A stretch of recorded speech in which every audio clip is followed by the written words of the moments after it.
एक आदमी कहते ने मैं अपने गांव के कब्रिस्तान में चला गया और कब्रिस्तान के दरमियान विच ना गोरकंद दा मकान सी जो कब्रां बनांदा है। तो कहते ने मैं अपने बुजुर्गों की कबर ते फातिहा पढ़ के गोरकंद कोल चला गया।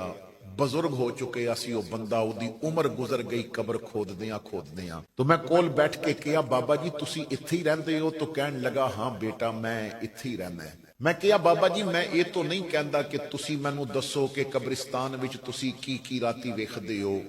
मैं सिर्फ तुहाडे कोल इस वजह तो बैठा है कि मैनू कोई नसीहत कर दे, मैनू कोई ऐसी बात दसो जेड़ी मैं पल्ले बन लवां। तो गोरकन कहन लगा बेटा मैं कोई आलिम तो नहीं, मैं कोई हदीस पढ़ के तो तैनू नहीं सुना सकदा, मैं कुरान दी आयत पढ़ के उदी तफसीर तो तैनू नहीं समझा सकदा, मैं तो अनपढ़ जिहा बनना है। लेकिन एक बात मैं तैनू कहना चाहना, तू नसीहत मंगी है तो जरा उस ते कन धरी।